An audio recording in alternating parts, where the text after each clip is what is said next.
What I wanted to do today was introduce you to the permanent track and permanent layout that we have created.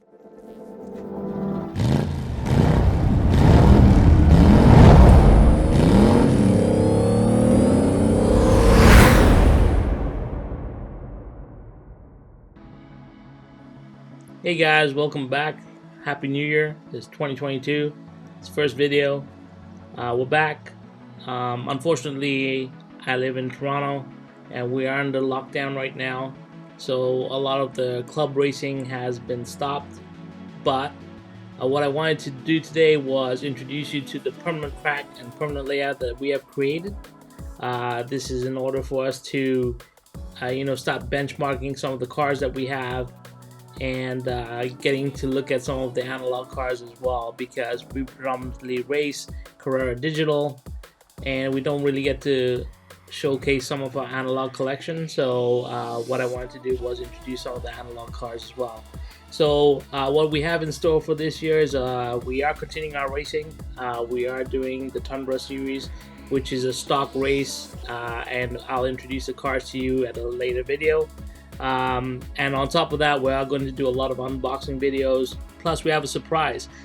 This year, we got into Mini Z as well, racing. So we're excited to showcase some of that as well. So without much further ado, let's get to trackside and let's have a look at this permanent track that we've set up for benchmarking.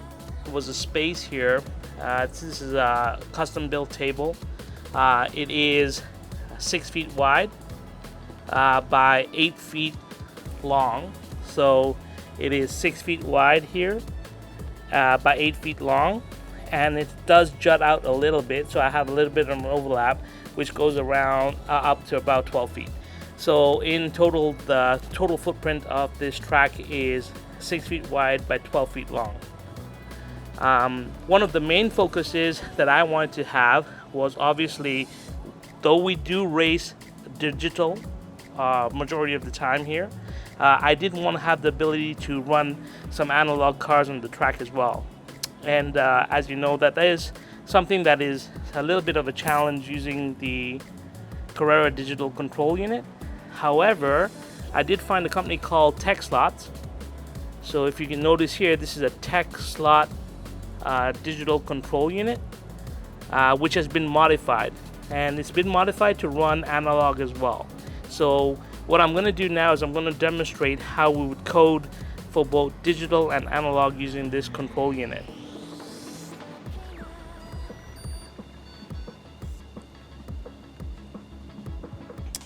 Alright, so it's pretty simple. Once you turn on the control unit, as long as this switch right here, there's a 3-way switch. As long as it's on digital, this control unit fully functions like a digital control unit. So if I want to take my Carrera digital, and in this case I have a Ford Capri here, it is a digital car, as you can tell, and I wanted to put it on the track and code it. It'd be very simple. I put it on the track. I'd grab any controller. In this case I have a wired controller, but I could also grab a wireless controller. It's very simple, straightforward as per usual. Press the code button, press the lane change button, and the car is coded to track. And if I press it, it will function properly. If I wanted to switch lanes, I could, and everything works as normal. Right? So simple system, very easy to use, very intuitive. However, if I wanted to switch to analog, it's just as simple. So if I wanted to code the controller to work on analog, it's pretty simple. Let me switch off the unit first, right? And then what we have to do is we have to switch from digital to analog. We're going to power up the unit, right? We're going to turn on the power on the box here. This is the analog power. So once this is turned on, these two chips that are inside this box are now activated, and I can then individually code each one of these chips to a certain lane on the track.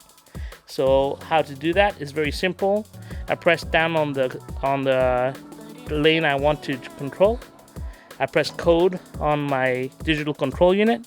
I press the lane trigger button, and you can see the blue light lighting up, and now it's solid. And right now, if I took an analog car, which happens to be here, I have a G slot car, one of my really good looking analog cars that I have. I put it down on the track, and if I press go, you can see that the analog car is now running on the track. So as you can see, very versatile, great addition as a control unit, very simple to use, allows me to switch between digital and analog, and takes care of that one need that I had for the track. We have the control unit. What I wanted to do is just take you around the track.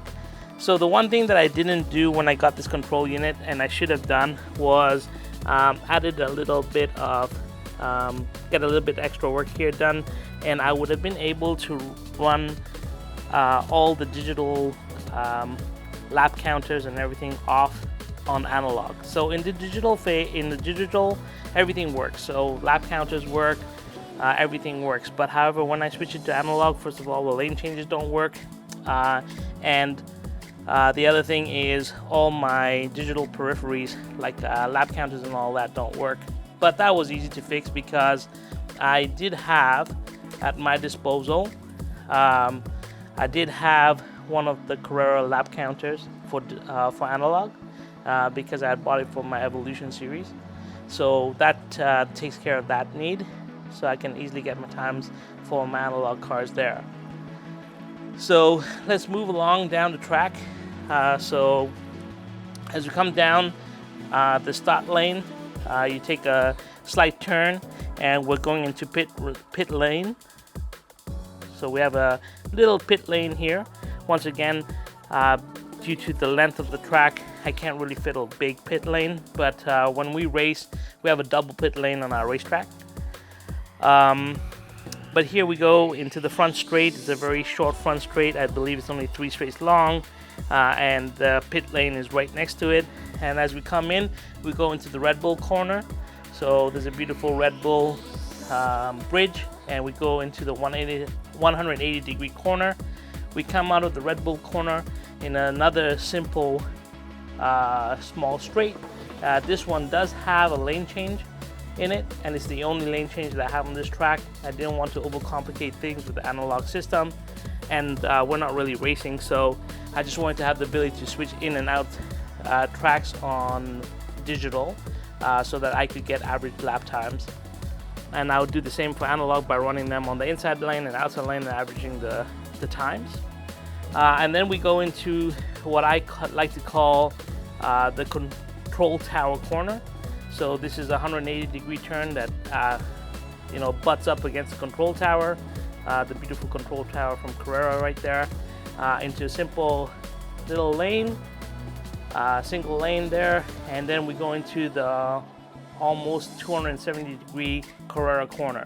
So this corner will take it out into the back straight. The back straight is 7 single length tracks long, once again. And then we go into another 180 degree corner, which is the last corner before coming back into the small kink into the home straight. So the track is pretty short. It's not a very long track, but I like it because it's pretty technical. It's got a little bit of the technical infield, and it has a pretty decent back straight to it. And on average, it's something that you would probably get and expand upon if you got one of the Carrera digital systems. So that's the track, guys. Hopefully it touches on everything that we wanted. I'm really excited to bring some of the cars that we have to you guys, and appreciate all the feedback. Let us know if there's something that you think we could do better. Obviously, like, the terrain is something that I'm working on. I am a tabletop miniature gamer as well, so we will be putting some time in to create the terrain for the track. But it's exciting just to have a permanent track now to test some of our vehicles, and I look forward to bringing you some of that content as we move forward. It's also content that I can do by myself, so we don't need to have the club running. to do that. So I'm excited to do that for you. Uh, you know, feel free to let us know in the comments what we can improve. I always look to improve on what we're doing.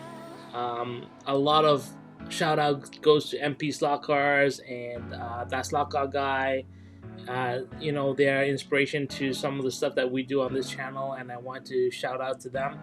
And I look forward to bringing you more content this year. Please subscribe.